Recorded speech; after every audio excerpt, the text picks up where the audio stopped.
Esta emisora les da la bienvenida al programa Encuentros con la Filosofía, para conversar poniendo en duda nuestras certezas, con la participación abierta de profesores de la Universidad Politécnica Salesiana, de la Universidad Central del Ecuador, de la Universidad Andina Simón Bolívar.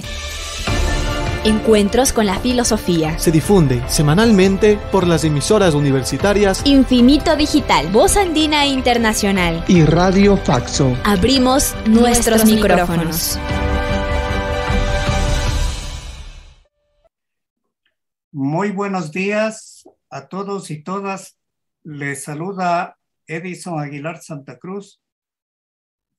Igual cordiales saludos a nuestros invitados, Edison Paredes Huitrón, Rafael Polo Bonilla y Estefan Binolo, docentes universitarios que con su participación dan inicio a la segunda temporada de Encuentros con la Filosofía. Nuestros saludos a Karina Torres y Carlos Minango, quienes desde Voz Andina Internacional de la Universidad Andina Simón Bolívar, sede Ecuador, con Radio Infinito Digital de la Universidad Politécnica Salesiana, sede Ecuador, y Radio Faxo de la Facultad de Comunicación Social de la Universidad Central del Ecuador, hacen posible este programa. Encuentros con la Filosofía aspira a contribuir con miradas de la filosofía a la reflexión en la vida cotidiana. Para ello propone distinguir entre los usos cotidianos y los usos académicos de términos, palabras y conceptos, y aportar al desarrollo del pensamiento crítico entre los públicos que ven y escuchan este programa interuniversitario. Para este programa inaugural de la segunda temporada ya está incorporada la grabación en video, a diferencia de la primera temporada producida solamente en audio. Si bien la segunda temporada continuará emitiéndose en media hora, este programa será una excepción porque durará 1 hora para aprovechar la participación de nuestros invitados, quienes compartirán sus miradas filosóficas a 3 asuntos muy importantes: la filosofía y el filosofar, la función social de la filosofía y la filosofía y la vida cotidiana. Nuestros invitados compartirán sus perspectivas filosóficas en 3 momentos o rondas, en los cuales responderán en 5 minutos a cada una de las preguntas que formularemos, dejando un tiempo de 5 minutos a los posibles intercambios entre nuestros invitados. Con nuestro profundo agradecimiento a cada uno de ellos, paso a presentarlos. Edison Paredes Huitrón es magíster en filosofía, docente de la Universidad Andina Simón Bolívar, sede Ecuador, y de la Pontificia Universidad Católica del Ecuador. Su interés investigativo se centra en temas de epistemología, lógica, teoría social, teoría política, educación popular. Rafael Polo Bonilla es doctor en Ciencias Sociales por Flaxo, Ecuador. Actualmente se desempeña como decano de la Facultad de Ciencias Sociales de la Universidad Central del Ecuador. Está redactando su tesis de doctorado en filosofía y recientemente publicó en Caracola Editores el libro Sujeto y campo de visibilidad, una aproximación desde la arqueología de los discursos y la historia conceptual. Estefan Binolo es PhD en Filosofía por la Universidad de Burdeos, Francia, y PhD en Teología por la Universidad de Estrasburgo, Francia. Autor de 12 libros y varios artículos científicos. Su campo de investigación es aquel de la filosofía contemporánea y de la filosofía del siglo XVII. Junto a Denis Skutaizer, es cofundador de la Universidad Popular de Quito, que imparte gratuitamente clases de filosofía. Empezamos. La primera pregunta a nuestros invitados es: ¿qué diferencias encuentra entre filosofía y filosofar? Inicia su intervención Edison Paredes y dispone de 5 minutos para responder. Muchas gracias, Edison. Un saludo muy cordial a Rafael y a Estefan, y también a Karina de Radio Andina Internacional. Bueno, la pregunta es altamente compleja, pero podríamos decir que la reflexión sobre la filosofía y el filosofar de todas maneras supone una necesaria toma de posición entre los múltiples modos de pensamiento filosófico, desde la cual podemos realizar pues una reflexión, una lectura. Esta posición que vamos a adoptar ahora, desde la cual vamos a pensar la filosofía y el filosofar, la ascribimos dentro de una corriente, de una posición filosófica que es el materialismo aleatorio. En primer lugar, para entrar al terreno de la filosofía, es importante una pregunta: ¿de qué se ocupa la filosofía? La filosofía la concebimos fundamentalmente como un saber que no produce conocimientos. La filosofía es un discurso de carácter racional que cumple determinadas funciones en el mundo teórico, inserto en realidades históricas muy determinadas y configuradas por intereses sociales contrapuestos. Intereses que se expresan en el mundo teórico como lucha de ideas, como lucha de argumentos, como lucha de posiciones, es decir, como un debate en definitiva. Así, en cada tendencia filosófica se pueden expresar en su interior los conflictos mismos de la realidad social en forma de encuentros de posiciones teóricas o filosóficas que se enfrentan unas con otras en el marco de una determinada correlación de fuerzas. En esa medida se podrían establecer al menos dos grandes campos del saber filosófico. Uno ligado a lo que se podría llamar la filosofía de los filósofos. En este sentido, esta filosofía implica un saber sistemático, organizado y expuesto, muchas veces como un sistema y otras veces también como tesis.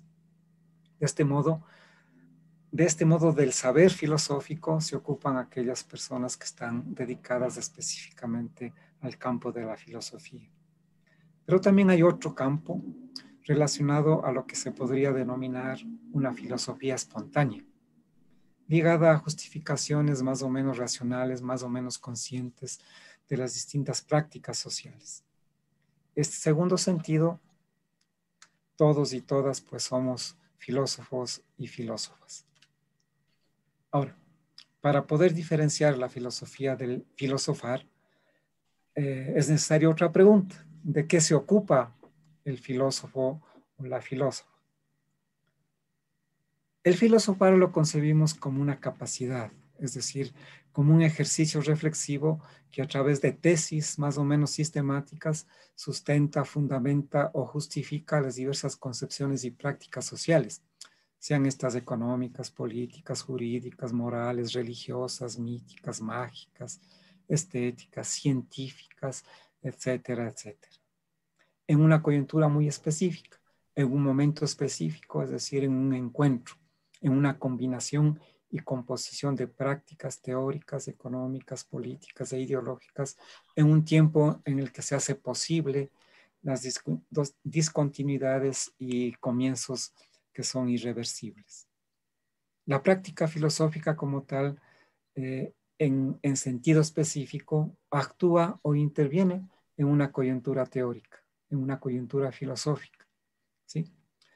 Pero también ella piensa sobre esta coyuntura para dar cuenta de las fuerzas y de las relaciones de fuerzas que están involucradas. El ejercicio de la filosofía interviene en la filosofía y esto es importante para poder, desde esta perspectiva, comprender también tanto el rol o función social como la relación con la vida cotidiana. La filosofía actúa, interviene en la filosofía de estos diversos campos, más o menos tensos y contradictorios, para generar efectos. Por un lado, desmarcar ideas unas de otras, unas prácticas de otras prácticas, modificando la correlación de fuerzas entre posiciones filosóficas en cuestión. Por el ejemplo, la filosofía va a intervenir en la filosofía para desmarcar lo que es y lo que no es una ciencia, lo que corresponde o no corresponde a la política, lo que se considera moral o lo que no lo es, etcétera.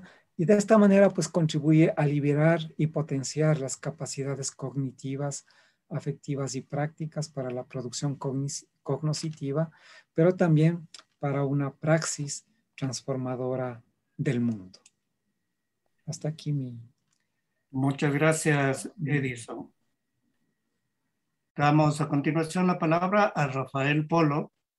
Igual en 5 minutos las diferencias entre filosofía y filosofar.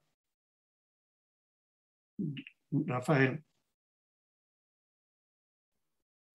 Edison, buenas tardes. Saludos también a Estefan, a Edison Paredes también.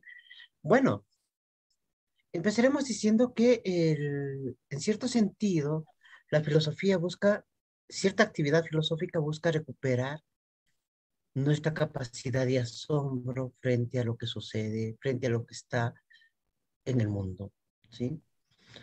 Esta capacidad de asombro, entre otras cosas, es recuperar también la capacidad de interrogar. En este sentido, ¿sí? La filosofía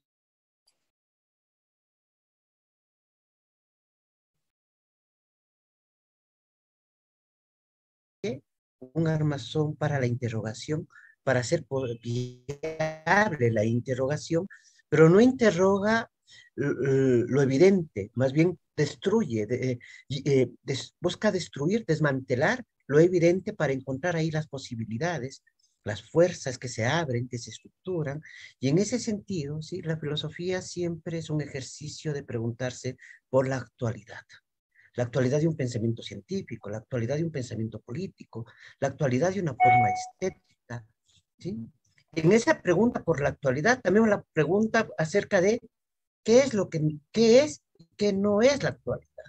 Pero es una actualidad vista desde el pensamiento, es decir, desde las categorías que contribuyen a producir su legitimidad por medio de representaciones, discursos, retóricas, y al mismo tiempo que abren un espacio de inteligibilidad y de visibilidad para poder observarlas. En ese sentido, la filosofía es un ejercicio que plantea cuestiones, pero cuestiones ligadas a un permanente observar crítico del mundo fenoménico.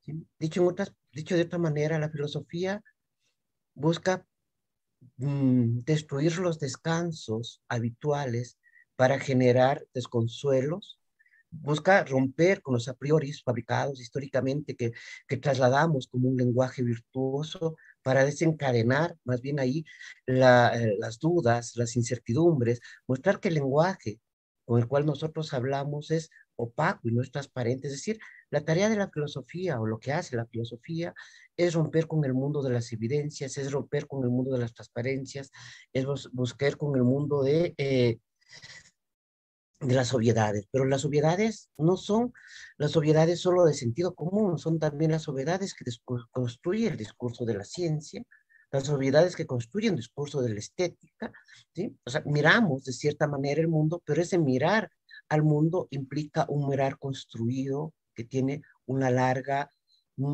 tiempos de medianas y de largas duraciones y que no se responden solamente a una coyuntura biológica, sino que es mucho más allá. Y en ese sentido, la filosofía, como saber, construye una narrativa, interpreta el sentido del humano para desvincularla también de todos los poderes. La filosofía busca mostrar la sombra de los poderes con la finalidad de destituirlos o de modificarlos. Con respecto, y en ese sentido, la filosofía construye un lenguaje que le es propio. Podemos tener distintos lenguajes técnicos a partir de los cuales buscamos interrogar la actualidad, ¿sí? Sea un lenguaje fenomenológico, sea un lenguaje, digamos, ontológico, un lenguaje epistemológico también, ¿sí?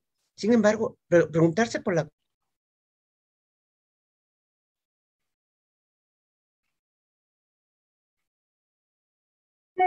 en ese sentido, la filosofía como un saber que se interroga acerca de todas las condiciones que estructuraron una actualidad que se vive como algo familiar y como algo natural. Y en ese sentido, la tarea de la filosofía es la desmistificación. El filosofar más bien es una actitud que está ligado al cultivo de 3 elementos que me parecen centrales. Primero, ¿sí? El cultivo de percibir el asombro. Creo que en la cultura, en la sociedad de masas contemporánea, el asombro ha desaparecido por el espectáculo. Hemos dejado de asombrarnos y empezamos a tener una suerte de disfrute enlatado de los espectáculos que se nos ofrece para el consumo cotidiano. Segundo, la tarea, el filosofar cotidiano en el cual todos, de una u otra manera, estamos lanzados, es cuando un acontecimiento de improviso nos saca de la escena. Nos saca de la escena y del guión aprendido. Y por lo tanto tenemos que empezar a observar y a interrogar para poder pensar cuáles son los límites de lo que está estatuido. Hay un acontecimiento que de pronto nos saca y nos deja en intemperie, y en intemperie nos vemos obligados a interrogar. Y un tercer elemento, ¿no es cierto? La filosofía no propone teleologías, más bien destruye teleologías, destruye discursos escatológicos. La filosofía no plantea un fin como el discurso político, ni tampoco plantea un control del futuro, como sería cierta parte del control del discurso técnico-científico, sino más bien lo que hace es obligar a detenerse para la interrogación. ¿Sí? Yo hasta ahí llegaría a eso. Muchas gracias, Rafael. Entonces, es el turno de Stefan Benolo, por favor. Buenas tardes, Edison. Buenas tardes, Rafael, Edison y Karina. Tal como comentaron mis dos compañeros, Edison, la primera pregunta que nos planteas es probablemente la más difícil. En un texto de Deleuze que se llama ¿Qué es la filosofía?, dice que esta pregunta es una pregunta que uno solo puede hacerse en la vejez. Entonces no estoy seguro de poder todavía hacérmela. Sin embargo, voy a intentar decir algo. La dificultad, creo, de la pregunta que planteas es que tal vez no exista algo como la filosofía, sino más bien existan exclusivamente prácticas filosóficas que cambiaron alrededor de la historia de la filosofía. ¿Se acuerdan, por ejemplo, que si comenzamos con el mismo surgimiento griego de la filosofía, en un texto magnífico que se llama el Fedro, Platón explica de manera muy clara el papel del filósofo y dice, ¿qué es hacer filosofía? O más bien dicho, ¿qué es un buen filósofo? Pues Platón lo dice explícitamente, un buen filósofo es un buen carnicero. ¿Y por qué es un buen carnicero? Pues porque el papel del filósofo siempre es producir conceptos que puedan recortar a la realidad respetando sus articulaciones naturales. Tal como si el filósofo fuese una especie de carnicero ontológico cuya existencia se pueda justificar por la necesidad que todos tenemos de poder distinguir entre el bien y el mal, lo bello, lo feo, el sofista, el filósofo, el amigo, el enemigo. Y gran parte de la filosofía ha sido justamente esta necesidad de ordenar la realidad,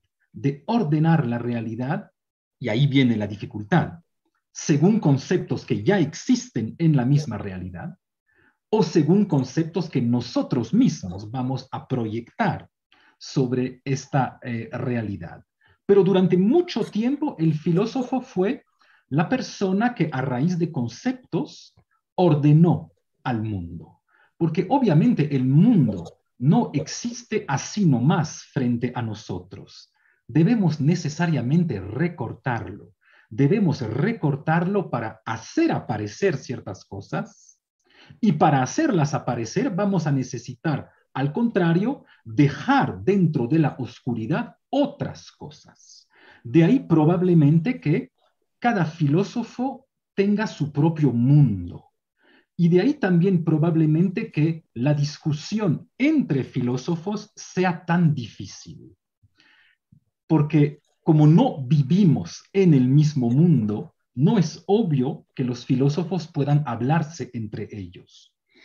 Y Platón proponía hacer esto o recortar al mundo de una manera absolutamente fundamental, porque él planteaba que la filosofía es el método o es el campo que siempre responde a una sola pregunta.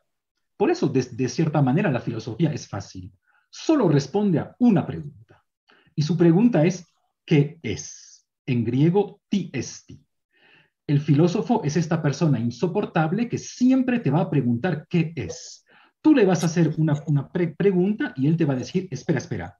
Primero tú dime lo que es esto y después yo te voy a contestar. Por ejemplo, si tú ahora mismo, Edison, me preguntas, Stefan, ¿tú crees en Dios? Pues yo te voy a decir, espera, Edison, dime lo que es Dios para ti y yo te voy a decir si creo en eso. Pero la filosofía, como mínimo en su surgimiento griego, se vinculó inmediatamente a través de la problemática del qué es con el problema de las esencias. Obviamente, la punta de la filosofía contemporánea ya propuso salir de esta pregunta del qué es, ya sea a través de la fenomenología, intentando sustituir la pregunta cómo aparece a la pregunta qué es, o ya sea a través de la deconstrucción de la filosofía, señalando que esas famosas fronteras conceptuales con las cuales soñaban Platón son absolutamente indecidibles y nadie las puede realmente encontrar. Entonces, la filosofía, tal como comentaron tanto Edison como Rafael, tiene un papel fundamental, por así decirlo, un papel radical en el sentido etimológico de la palabra raíz y un papel originario, que siempre ha sido el visibilizar cierto tipo de cosas para poder pensarlas y al contrario, invisibilizar otras. Y ahí tal vez debamos distinguir justamente la filosofía y el filosofar. Obviamente, tal como señalaron mis compañeros, de cierta manera el filosofar nos pertenece a todos. Y no hay ninguna razón por la cual debamos encerrar a la filosofía dentro de las clases de filosofía. De hecho, de la misma manera que Cristo no hablaba con los teólogos, pues Sócrates no hablaba de manera prioritaria con los filósofos. Sócrates hablaba con albañiles, pescadores, prostitutas, extranjeros, etcétera, etcétera. Entonces, el filosofar nos pertenece a absolutamente todos. Y eso sigue siendo válido en la misma actualidad. Hace poco, el gran filósofo muy conceptual, Alain Badiou, sacó un libro fruto de una conferencia en la cual se proponía el reto de explicar a niños de 8 años la diferencia entre lo finito, lo infinito y lo transfinito. Y eso es el filosofar. Es decir, arrancar la filosofía del corpus filosófico que la gente que tiene la suerte de estar pagada para leer esos libros debe leer y llevarlo a la calle, porque la filosofía justamente le pertenece a absolutamente todo el mundo. Y este filosofar nos pertenece a todos porque en última instancia la filosofía casi siempre supone un proceso de liberación. Si yo tuviese que definir a la filosofía, la podría definir como un proceso de liberación, tal como lo hace Spinoza en el libro quinto de la Ética. Tal vez no liberarnos recuperando la libertad metafísica, tal vez no liberarnos recuperando el libre albedrío, pero como mínimo estar consciente de las cosas que nos determinan. Y al estar consciente de las cosas sociales, lingüísticas, culturales, políticas, estéticas, lógicas que nos determinan, pues ganamos un poquito en libertad. Así que la importancia para mí de la filosofía en el mundo contemporáneo proviene sobre todo de la necesidad de la filosofía y del filosofar como proceso de liberación. Eso es lo que podría comentarles. Muchas gracias, Stefan. Pasemos entonces a la segunda pregunta a nuestros invitados. ¿Cuál es la función social de la filosofía que viene a dar una continuidad a la primera? Ahora empezamos con Rafael Polo. Por favor. Ya estaba dispuesto a escucharle a Edison. A Stefan, a ver, creo que la pregunta sobre la función social de la filosofía sigue siendo una vieja pregunta, sobre todo una pregunta moderna y más ligada a las luchas políticas y a las luchas sociales del siglo XX. Porque la filosofía inicialmente lo que se pregunta, y vuelvo sobre lo que para mí me parece que es importante y un rasgo de la filosofía tal como la entiendo, es esa pregunta por la actualidad. Pero la actualidad no quiere decir la actualidad solamente del gobierno o del Estado o de las formas sociales o de las formas estéticas, sino la actualidad del lenguaje a partir del cual nosotros estamos interrogando eso. Y una de las tareas de la filosofía, y aquí puedo acercarme a ciertas formas de la filosofía analítica contemporánea, es aclarar los conceptos. Pero aclarar los conceptos quiere decir, entre otras cosas, también oscurecer los sentidos cotidianos asumidos como naturales, como trivial, como obvios, mostrar su carga semántica, mostrar su largo proceso de fabricación, ¿sí? O sea, los conceptos que nosotros usamos no son conceptos puros, no nacen como conceptos puros y tampoco llegan a serlo, porque permanentemente están atravesados por los imaginarios sociales, por las demandas políticas, por las formas del deseo, por las luchas en el terreno de la estética, es decir, un poco aclarar los conceptos con los que pensamos nos permite también ubicar qué tipo de problemas en una sociedad determinada, en un momento de esa sociedad, podemos plantearse o nos hemos planteado.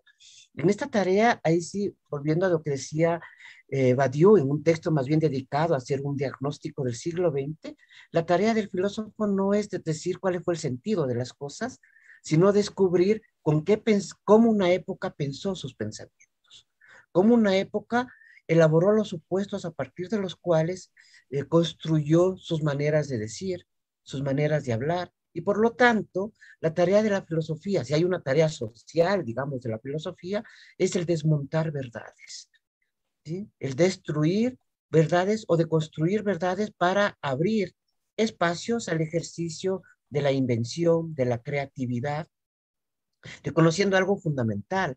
El mundo humano es un mundo que no es natural, que nuestro cuerpo, que es un soporte biológico y que responde a las leyes de la naturaleza, sin embargo, está sometido a la arbitrariedad histórica de las instituciones, de los lenguajes, de las prácticas, y que tenemos que mostrar cómo las sociedades se articulan alrededor de nudos de problema que intentan ser pensados por la ciencia, que intentan ser organizados por la política y que intentan ser disfrutados y cuya expresión se le daría a las categorías estéticas.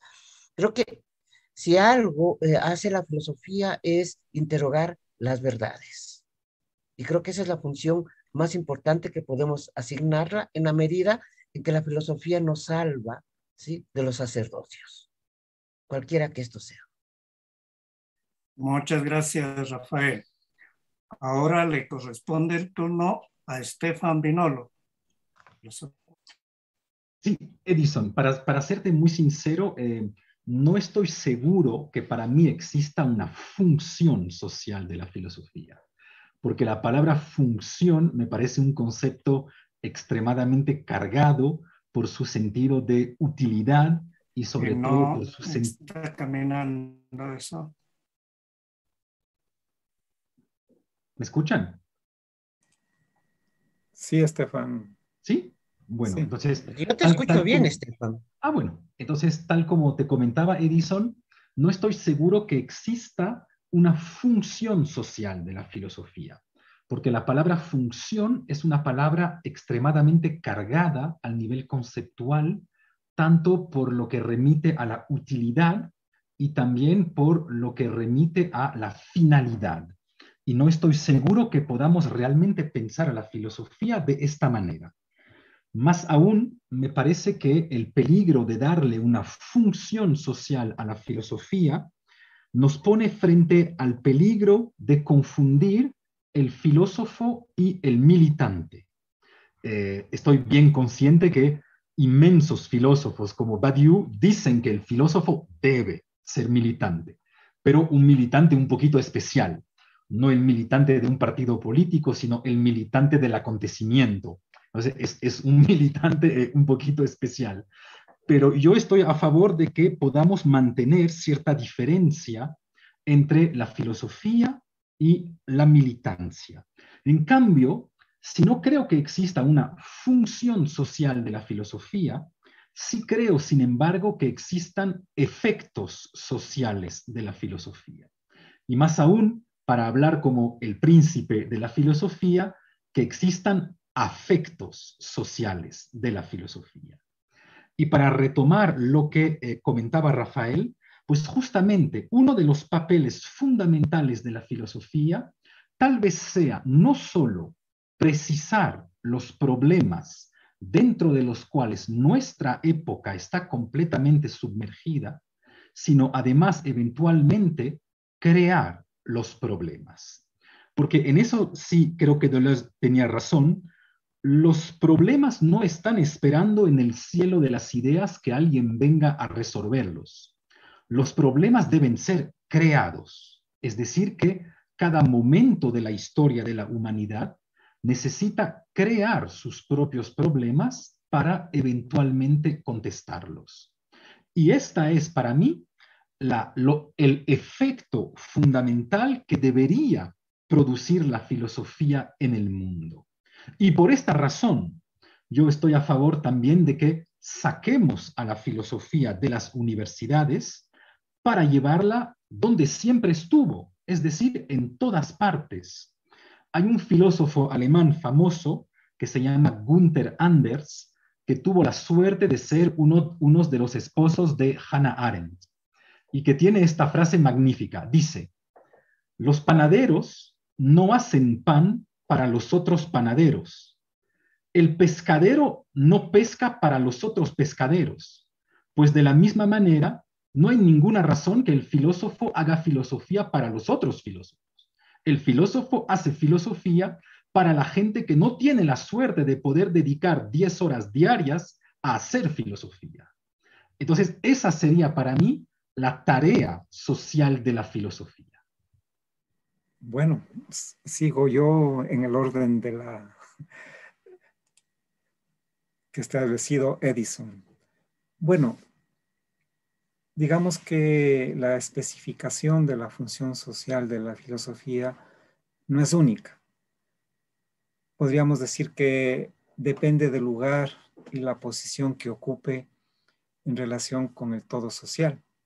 En esa medida podemos establecer como dos ámbitos o dos campos de este ocupar, de esta posición que ocupa la filosofía en el todo social. Como la filosofía no es única y hay tendencias y posiciones filosóficas, uno de los modos de esta relación con el todo social es como una filosofía dominante, en la que generalmente predomina una tendencia idealista, ¿no? Su función puede estar ligada a los procesos de reproducción y de subordinación social, pero también puede estructurarse como filosofía crítica en la que predomina una tendencia más bien materialista, favoreciendo posiciones autónomas y dialógicas, y su papel y su rol y su función es fundamentalmente crítico-liberadora. En esta primera función, digamos así, que es una función de reproducción-subordinación, se establece una relación entre la filosofía y las distintas prácticas sociales como una filosofía de. La preposición de marca, digamos, un modo de relación de implicación que en términos, digamos así, políticos puede dar lugar a un modo de subordinación. La filosofía, desde determinadas posiciones, pues puede contribuir fundamentalmente a mantener el orden, un orden cósmico, un orden social, a mantener el mundo predominante. Y esta función lo cumple siempre y cuando actúe o intervenga en campos ajenos a la misma filosofía, invadiendo estos campos, conquistándolos y subordinándolos. Por lo tanto, la filosofía pues dicta la verdad a las distintas concepciones y prácticas sociales. se impone, por ejemplo, dictando lo universal sobre lo singular, sobre lo particular. La filosofía dominante en esta medida es una filosofía sujetada y sujetadora al mismo tiempo en relación al orden social. Funciona como un dispositivo que contribuye a unificar los elementos ideológicos dispersos de la ideología dominante en un discurso sistemático, en la que prevalecen, por ejemplo, conceptos como ser, como esencia, como valores, como sujeto, como origen, como fin. Es decir, esta filosofía funciona, o esta función de la filosofía funciona como una teleología. Pero también puede tender a reunificar los elementos que de alguna manera ya están unificados en las ideologías religiosas, políticas, jurídicas o morales. Pero también podemos ubicar, como decíamos, una función más bien crítico-liberadora, en donde tanto la filosofía como las distintas prácticas sociales mantienen su autonomía, y lo que se establece es un proceso dialógico, pero un diálogo que se da entre la filosofía y la filosofía de estas prácticas sociales, ¿sí? Porque, como decíamos, la filosofía actúa en la filosofía, no en otro lugar. Desde un punto de vista crítico, desde un punto de vista liberador, el ámbito de acción, el ámbito de actuación de la filosofía está ligado a la filosofía misma. Entonces, no actúa directamente en la ciencia, no actúa directamente en la política, no actúa directamente en la religión, no actúa directamente en el mito o en el arte, sino actúa en la filosofía de esas prácticas sociales. Y al actuar en la filosofía puede contribuir a sacudir las cosas, a sacudir el mundo, a sacudir el orden, ¿sí? Y en eso consistiría justamente la potencia de la filosofía, siempre que actúe e intervenga en su campo que es propio, en la filosofía. Y así libera las distintas prácticas sociales de las ataduras a un orden natural y divino y posibilita justamente la producción cognoscitiva, o contribuye a el desarrollo de la producción cognoscitiva y a un tipo de prácticas sociales liberadoras. Hasta aquí iría mi intervención en términos de lo que se podría considerar la función social de la filosofía. No sé si Edison quiere comentar algo, si no hacemos solo la tercera ronda. Sigamos con la tercera parte, que estaba relacionada con la pregunta sobre la relación entre la filosofía y la vida cotidiana. Entonces, no sé, ahora... ¿Quieres retomar, Rafael? No, porque sería el orden, serías tú, luego Edison, okay. Primero yo. O sea, bueno, ese sería el orden. Bueno, ya. Ok, a ver, vamos entonces. A ver. Bueno, la pregunta de la filosofía y de la vida cotidiana creo que está vinculada por una de las características propias de la filosofía, que es una actividad plenamente encarnada. De ahí que el problema del vínculo entre el autor y la obra se plantee de una manera más dura en el campo de la filosofía. Porque todos bien entendemos que a lo mejor podemos distinguir la economía de la vida económica o la física de la vida del físico. Pero en el campo de la filosofía deberíamos preguntarnos si la misma vida del filósofo, y cuando digo la misma vida del filósofo, quiero decir en absolutamente todos sus ámbitos, lo que come, a dónde sale, qué tipo de relaciones sexuales tiene, por quién vota, qué deporte hace, la totalidad de la vida del filósofo no forma también plenamente parte de su obra.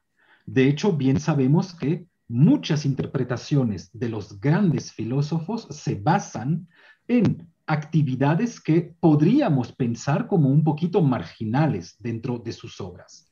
Hay así, por ejemplo, interpretaciones magníficas de Descartes que se basan en una sola carta del corpus cartesiano. O hay interpretaciones de Derrida que se basan exclusivamente sobre la dificultad de su relación con el mismo judaísmo. Entonces, es extremadamente difícil distinguir la filosofía de lo que sería la vida filosófica. Y hay un segundo punto, me parece, que une a la filosofía con la vida filosófica, es que de cierta manera existe una especie de entrecruzamiento entre vida y filosofía. Por un lado, todos entendemos que la vida cotidiana nutre a la filosofía, es decir, que las experiencias del filósofo, sea cualquier tipo de experiencia, pues obviamente debe llevarle a construir cierto tipo de filosofía. Y todos bien entendemos que en la historia de la filosofía hay grandes experiencias por las cuales pasaron los filósofos que les llevaron a construir sus sistemas filosóficos. Y también sucede lo contrario. No solo la vida cotidiana nutre a la filosofía, sino que también en un caso ideal, la filosofía debería nutrir a la vida cotidiana. Porque nuestra vida cotidiana está repleta de filosofía y de la filosofía más complicada que pueda existir. Toda nuestra vida cotidiana está repleta de fenomenología, con el juego de lo invisible y de lo visible que constantemente estamos haciendo. Toda nuestra vida cotidiana está repleta de la filosofía del lenguaje ordinario, con el famoso uso performativo del lenguaje. Toda nuestra vida cotidiana está repleta de acontecimientos. Es decir, que la totalidad de nuestra vida cotidiana está constantemente invadida por los conceptos más complejos de la historia de la filosofía. Y eso, en última instancia, es algo que fácilmente podemos explicar. ¿Por qué podríamos explicar que hay un vínculo muy fuerte entre la filosofía, que podría parecer un corpus extremadamente conceptual, extremadamente abstracto, extremadamente riguroso, y por otro lado, la banalidad de nuestra vida cotidiana? Pues porque nunca debemos olvidar la misma etimología de la palabra filosofía. Ser filósofo no es ser sabio. De hecho, daría risa a la gente si decimos que los filósofos son sabios. Ser filósofo es ser amante de la sabiduría. Por lo tanto, ser filósofo es estar enamorado. Y esto, ese estar enamorado, es la experiencia más cotidiana o más banal que todos hemos podido experimentar. De ahí creo, desde la misma etimología de la palabra filosofía, que exista un vínculo fundamental entre la filosofía extremadamente conceptual y, por otro lado, nuestra vida cotidiana. Muchas gracias, Estefan. Ya me reincorporé. La culpa es de Internet. Entonces, ahora continuamos con Edison Paredes. Muchas gracias. Bueno, para hablar de este vínculo entre la filosofía y la vida cotidiana, en primer lugar podríamos concebir la vida cotidiana como ese espacio, ese campo en el que se suceden de manera, digamos así, inmediata los distintos saberes y prácticas ligadas fundamentalmente a la reproducción social. En esa medida, pues es el espacio de las regularidades, de los patrones, de las rutinas, de las repeticiones, del empleo, del predominio de las necesidades. Y además también es el espacio, sobre todo, del uso de las palabras o términos asumidos como normales, como naturales, y muchas veces en desmedro de las ideas. Pero no obstante, al mismo tiempo, es un espacio también habitado por las filosofías y los distintos modos del conocimiento. De ahí que se pueden establecer estos nexos y composiciones entre filosofía y vida cotidiana. Entonces, igualmente podríamos establecer, digamos, dos perspectivas generales de relación. Una relación jerárquica de reproducción, subordinación entre filosofía y vida cotidiana, y otra perspectiva autónoma dialógico-crítica. En relación a las formas o los modos de reproducción-subordinación, la vida cotidiana está implicada dentro de la filosofía. Y en esa medida aparece justamente esta idea de filosofía de la vida cotidiana.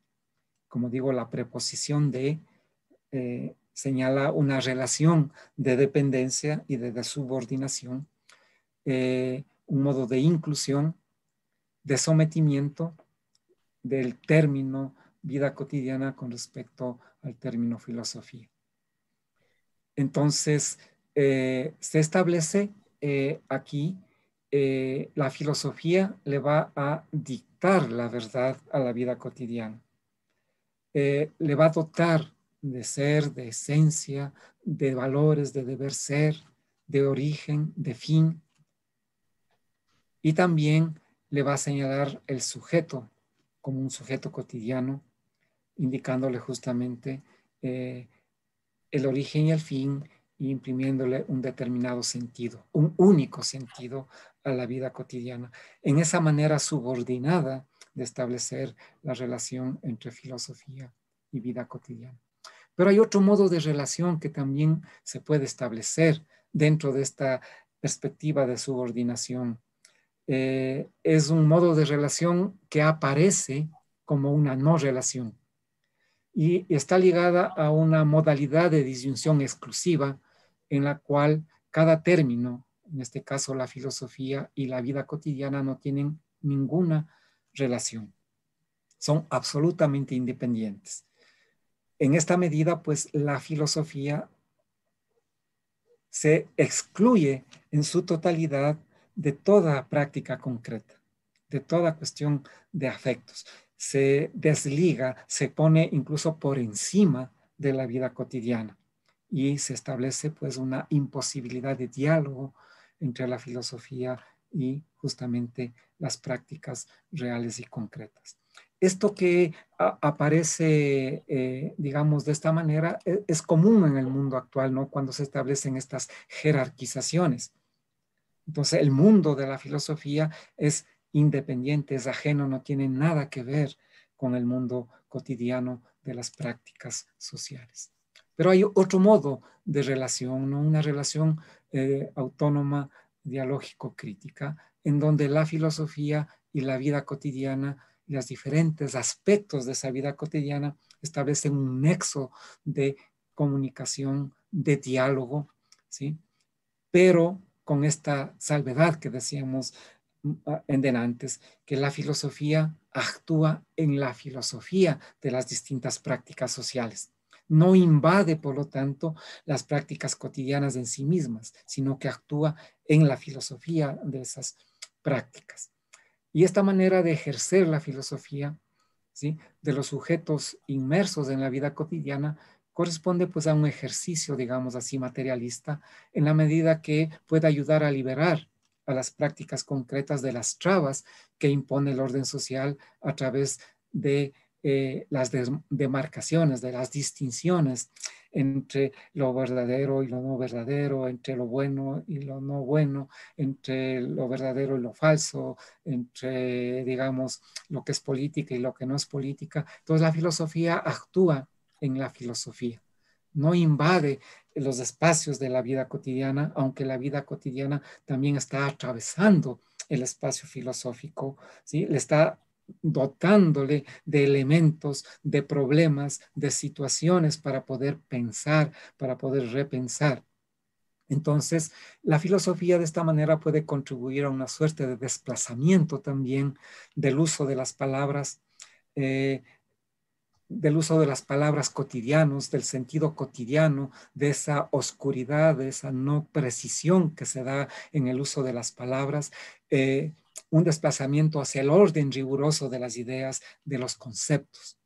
De ahí la importancia de la filosofía en relación con la vida cotidiana para establecer este nexo, esta relación entre palabras e ideas, entre palabras y conceptos, entre términos y conceptos para poder, digamos, tener un tipo de pensamiento mucho más riguroso.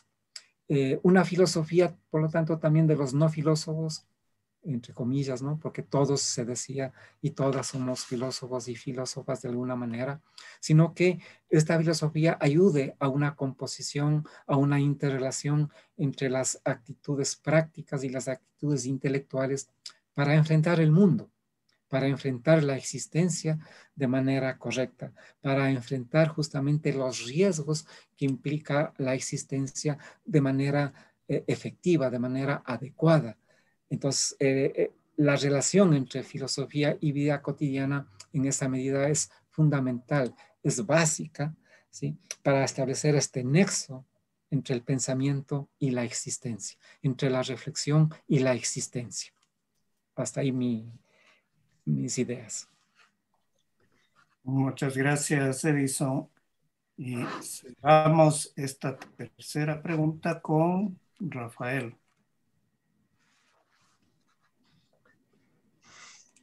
¿Qué significa preguntarse por lo cotidiano? ¿Qué significa preguntarse por la filosofía en lo cotidiano? Si no es nuevamente nombrar con varios nombres y varias figuras, ¿sí? El asombro. O sea, si la vida cotidiana nos resulta familiar, no vamos a interrogar, simplemente vamos a discurrir. Es justamente las cosas que aparecen en lo cotidiano y que nos resultan raras, que no son fácilmente clasificables, que no son fácilmente jerarquizadas en algún esquema político, económico, estético, lo que nos permite preguntarnos, ¿sí? O sea, una suerte de preguntarnos desde el intersticio, desde aquello que flota, ¿sí? Sobre el orden que no lo encaja, ¿no? O sea, creo que la filosofía nos permite, creo que la filosofía al interrogar lo cotidiano. Ahora bien, antes de esto, ¿no es cierto? ¿Qué es lo cotidiano? Lo cotidiano es el lugar donde existe el sujeto. Lo cotidiano es el lugar donde se reproduce el sujeto y es el lugar donde se producen y se reproducen las formas sociales a través de las prácticas. En este reproducirse, ¿sí? El sujeto actualiza el pasado, le da forma, es heredero del pasado. Filtra el pasado desde las nuevas interrogaciones o de las nuevas exigencias que plantea la economía o que plantea la técnica o que plantea el mundo valórico de la política. ¿Sí? Lo cotidiano es lo más pesado que hay y sin embargo no pesa, por decirlo de alguna manera, y es la filosofía lo que nos va a mostrar, ¿sí? Que lo cotidiano está atravesado por distintas temporalidades históricas, por distintas racionalidades institucionales, políticas, éticas, estéticas, ¿sí? Porque en la vida cotidiana, cuando el sujeto vive, usando una metáfora, aplastado permanentemente por una historia que está obligado a rehacer, ¿sí? Él no escogió existir, pero ya existe. Y en ese terreno tiene que reproducirse dentro de las posibilidades de reproducción que se abren en una vida social, pero además ahí se ubica en perspectivas.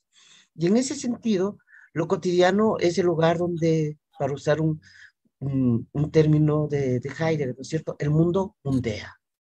El mundo simplemente se da.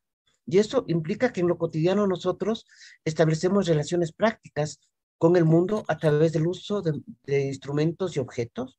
Establecemos relaciones estéticas a partir del disfrute. Establecemos relaciones, estamos vinculados afectivamente con el mundo, ya sea por las esperanzas, por los miedos, por las expectativas, ¿sí? Y eso va a ser trabajado en el orden cotidiano por las estructuras políticas, por las estructuras del saber, por las estructuras de la estética, ¿sí? Y cada uno en su orden genera regularidad. Entonces, ¿qué es lo que hace la filosofía? La filosofía, a través de recuperar el asombro, busca desregular, ¿sí? Busca desestructurar y desujetar, ¿sí? Es una tarea, para decirlo como lo dijo tanto Edison como Stefan, ¿no es cierto? Es una tarea de liberación, pero de liberación implica, ¿sí? Liberación de la verdad. No hay liberación en la búsqueda de la verdad, porque eso nos llevaría al lado de las distintas versiones de la teología, ¿sí? Sino más bien es romper con las verdades instituidas a partir de las cuales un sujeto está profundamente sujetado a un orden. No hay sujetación más poderosa que la verdad, ¿sí? Y la verdad va a actuar en forma de criterio normativo, de criterio procedimental, de lógica de comportamiento en el terreno de la vida cotidiana. Entonces, ¿qué hace la filosofía? Si la filosofía es una pregunta por la actualidad que vamos siendo, ¿sí? Muestra que lo cotidiano es algo de un enorme dinamismo, de un enorme esfuerzo, de una enorme lucha entre la adaptación y la desadaptación constantemente. El sujeto se adapta constantemente a las reglas del juego, ¿sí? Constantemente busca adaptarse a las reglas de la economía, a las reglas de la política, a las reglas que le plantea el campo de la estética, de la literatura. Mientras tanto que la filosofía lo que busca es decir, a ver, ¿de dónde vienen esas reglas? Interroguémoslas, preguntemos por las verdades que producen y mostremos ahí la virtualidad histórica, la virtualidad humana. No hay nada, no hay ni un fin, ni natural, ni trascendental, ni histórico que nosotros debamos cumplir. Simplemente somos sujetos que devenimos. Y se trata de recuperar ese devenir sin proyectarle en algún discurso teológico de salvación. Lo cual no implica una responsabilidad política de la filosofía. Muchas gracias, Rafael.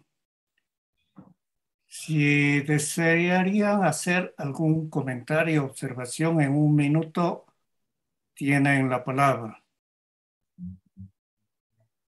Como cierre nos quedan 4 minutos.